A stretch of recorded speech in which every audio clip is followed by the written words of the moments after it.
ఇలాంటి మాటలు నేనేం పట్టించుకోను. ఇలాంటి వాళ్ళని కూడా నేను లెక్క చేయాల్సిన అవసరం లేదు. చూడండి, నేను సింధూరని పంచాయతీ దగ్గరికి తీసుకెళ్తున్నాను. మీకేమన్నా అభ్యంతరమా అని చెప్పేసి కేశవ అని అడుగుతూ ఉంటుంది. నువ్వేది చేసినా ఆలోచించే చేస్తావు కదా, నాకు అభ్యంతరం ఏంది? అమ్మ సింధూర, మీ అత్తయ్యతో పాటు రచ్చబండ దగ్గరికి వెళ్ళమ్మా అని చెప్పగానే అలాగే మావయ్య అని చెప్పేసి సింధూర అంటుంటుంది. అమ్మ సింధూర వెళ్దామా అని చెప్పేసి చెంచలమ్మ అయితే తీసుకొని వెళ్తూ ఉంటుంది. ఇదేంటి పెళ్ళికి వెళ్తూ పిల్లినో సంకలో పెట్టుకున్నట్టు దాన్ని తీసుకెళ్తుంది రచ్చబండ దగ్గరికి, అక్కడ నలుగురు ఏమనుకుంటారో ఏమో అని చెప్పేసి అంటూ ఉంటుంది. రేణుక భవతి ఉండి అత్త తీర్పు చెప్తుంటే కోడలు చప్పట్లు కొట్టాలనేమో, కొట్టించుకుంటుందేమో, మనకెందుకులే వదిన అని చెప్పేసి ఇద్దరు గుసగుసలాడుతూ ఉంటారు. అలా వాళ్ళైతే వెళ్ళిపోతూ ఉంటారు. చంటి అమ్మగారిని చూస్తే గుళ్ళో దేవతలా ఉంటుంది. ఇక అమ్మాయి గారు తులసి కోట ముందు పువ్వులా ఉంటారు. దేవుడు వీళ్ళిద్దరిని చల్లగా చూడాలి అని చెప్పేసి చంటి దండం పెట్టుకుంటూ ఉంటాడు.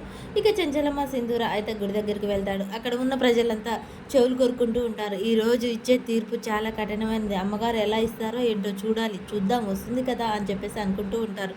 ఈలోపే చెంచలమ్మ అయితే అక్కడికి వస్తుంది. చెంచలమ్మ రాగానే అదిగో అమ్మగారు వచ్చారని చెప్పేసి అందరు దండాలు పెడుతూ ఉంటారు. అమ్మ సింధూర, నువ్వు వెళ్ళి కోనేట్లో నీళ్లు కడుక్కొని దేవునికి దండం పెట్టుకొని రా అని చెప్పేసి అనగానే సరే అత్తమ్మ అని చెప్పేసి సింధూర అయితే కోనేరు దగ్గరికి వెళ్తుంది. ఇక చెంచలమ్మ అక్కడికి కుర్చీ మీదకి వెళ్ళి కూర్చుంటుంది. సింధూర అలా కోనేరులోకి వెళ్ళి కాళ్ళు చేతులు కడుక్కొని ఇక దేవుని దగ్గరికి వెళ్తుంది. సింధూర అందరికీ చెంచలమ్మ అందరికీ దండాలు పెడుతూ ఉంటుంది.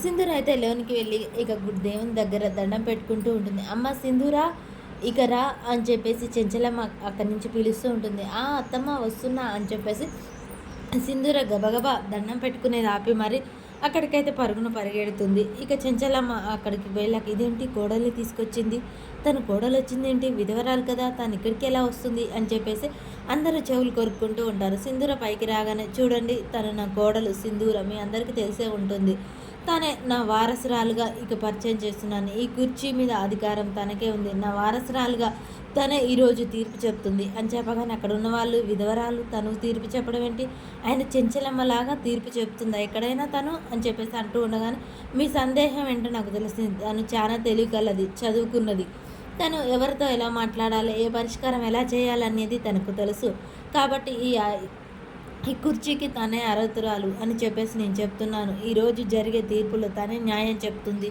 తనే ధర్మం చెప్తుంది అని చెప్పేసి చెంచలమ్మ చెప్తూ ఉండగానే సింధూరకి ఏం చెప్పాలో అర్థం కాక అలా చూస్తూ ఉంటుంది.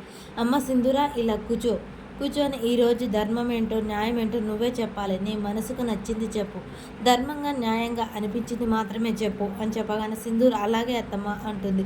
ఇక ఈరోజు పంచాయతీ నువ్వే చెయ్యి అని చెప్పేసి అనగానే సింధూర అడుగుతుంది, అసలు సమస్య ఏంటో చెప్పుకోండి అని చెప్పేసి అనగానే చెంచలమ్మ కూడా చెప్పండి అని చెప్తుంది. ఇక చూడమ్మా, ఈ అమ్మాయి తల్లిదండ్రులు ఉండి ఇదిగో ఈ అమ్మాయి నా కూతురు పెళ్ళైన ఏడాదికే భర్తను కోల్పోయింది, అలాంటి అమ్మాయిని మా ఇంటికి పంపించకుండా తల్లి అత్తమామ దగ్గరే ఉంచుకున్నారు. వాళ్ళు నా కూతురికి పెళ్లి చేయాలనుకుంటున్నాను కానీ వాళ్ళు ఒప్పుకోవట్లేదు అనగానే మీరేంటి అనగానే నా కొడుకు పోయాక నా కోడలునే నా కొడుకుని చూసుకుంటున్నాను, మాకంటూ ఆసరాగా ఒక వ్యక్తి ఉండాలి కదా, మాకంటూ ఒక నమ్మకమైన మనిషి ఉండాలి కదా, అందుకే మేము మా కోడలికి పెళ్లి చేయదలుచుకోలేదు అని చెప్పేసి అత్తమామ చెప్తూ ఉంటారు. అలా వాళ్ళది వీళ్ళది వాదన విన్నాక సింధూర ఉండి నీ పేరేంటి అనగానే సుగుణ అంటుంది.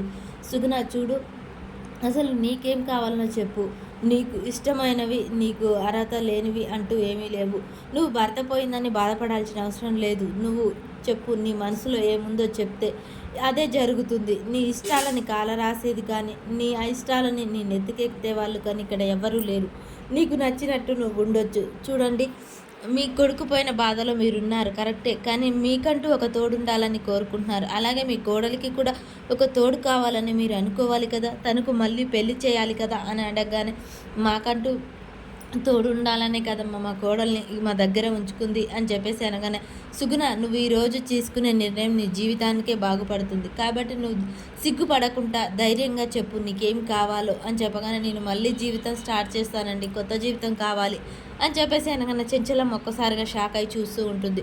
ఇక మీరు మీ కూతురు తెచ్చే కట్నం కోసం ఆశపడుతున్నారా అని తల్లిదండ్రులను అడుగుతుంది.